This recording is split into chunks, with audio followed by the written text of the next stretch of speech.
হায় হায় হায়, আলিয়া ভাট মেট গালাতে হাঁটার জন্য 2 কোটি রুপি দিয়েছে। আসলে কি তাই? আর দিলেও কেন দিল জানাচ্ছি গসিপসে। সেই সঙ্গে আরে মুকেশ আম্বানির স্ত্রী নীতা আম্বানির মুখোশ তাহলে হলো ফাঁস। मंदिर आवे हाँ अरे वाह चल बाय अरे जल्दी से पानी निकालो, डेटॉल निकालो। घिस घिस के नहाना पड़ा, तब कहीं बदबू गई मेरे बदन से गरीबी की। অ্যান্ড ফাইনালি থাকছে ও সালার 2 কি তাহলে কেজিএফ ইউনিভার্সের সঙ্গে ক্রস ওভার হতে যাচ্ছে? কারণ এবার এই ক্রস ওভার নিয়ে মুখ খুলল পৃথ্বীরাজ সুকুমারান। প্রথমেই আসি আলিয়া ভাটের কাছে। মেট গালায় আলিয়া ভাটের যাওয়া নিয়ে এবার ইন্ডিয়ান নিউজ পোর্টালগুলোতে উঠলো নতুন আরেক বাজ। সেই বাজটা হচ্ছে আলিয়া ভাট নাকি মেট গালার রেড কার্পেটে হাঁটার জন্য বিশাল অঙ্কের টাকা খরচ করেছে এবং সেই অ্যামাউন্টটা হচ্ছে 2 কোটি রুপি। বাপরে, আসলে কি তাই? আর খরচ করবি বা কেন? এটা তো প্রশ্ন আসছে আপনাদের মনে, তাই না? বিষয়টা হলো খরচ হলেও কিন্তু হতে পারে। রিজনটা বলি, দেখেন মেট গালাতে কারা ইনভাইটেশন পায়? ইউজুয়ালি যারা খুব পপুলার পশ্চিমা দেশের তারাই। এখন আলিয়া ভাট তো ডেফিনেটলি হলিউডের কেউ নয়। সো মেট গালার যে অর্গানাইজার অর্থাৎ আনা উইন্টর, তার সঙ্গে তো আলিয়ার এরকম খাতিরও নাই যে আনা উইন্টর আলিয়াকে নিজে থেকে এসে ইনভাইটেশন দিবে। সো বাইরে থেকে কোনো গেস্ট যদি আসে তাহলে তাকে টিকিট প্রাইস দিতে হবে এবং টেবিল বুকিং করতে হবে, যার টোটাল অ্যামাউন্ট দাঁড়ায় $2,75,000 মতো, অর্থাৎ প্রায় 3 কোটি টাকার মতো।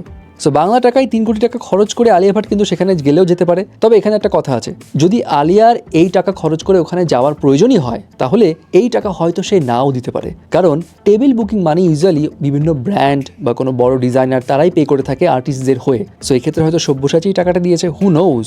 এবার আসি নীতা আম্বানির কাছে। মুকেশ আম্বানি পরিবারের তো এমনিতেই অনেক সুনাম যে তারা গরিব মানুষের সঙ্গে খুব ভালো মতো মিশে যায়, এত বড় লোক হওয়া সত্ত্বেও কতটা বিনয়ী। তবে এবার একটা ভিডিও নিয়ে পাবলিকটা হেভি মজা নিচ্ছে। সেই ভিডিওতে দেখা যায় কি নীতা আম্বানি মন্দিরের সামনে এক গরিব মেয়ের সাথে কথা বলছে, বাট ওই গরিব মেয়েটা যখনই হাত মিলাতে চায় তখনই নীতা আম্বানি টুক করে হাতে বাড়ি দেয়, মানে হাত মিলায় না কিন্তু জাস্ট ছুঁয়ে চলে আসে, মানে কি জানি একটা ধরলাম রে বাবা, এমন একটা অ্যাটিটিউড।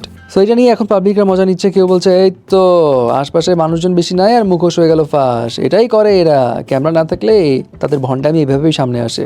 তবে কেউ কেউ এটাও বলছে ভাই এটাকে এত নেগেটিভলি দেখার কিছু নেই, হয়তো নীতা আম্বানি কনফিউজ হয়ে গেছে, সেও তো মানুষ। ফাইনালি আসি সালার 2 এর কাছে। সালার 1 নিয়ে তো বাজ হেভি উঠেছিল এই কারণে যে এখানে ইয়াশের কেমিও থাকতে পারে এবং কেজিএফ ইউনিভার্সের সঙ্গে সালারের একটা ক্রস ওভার হতে পারে, বাট সেটা তো হয়নি।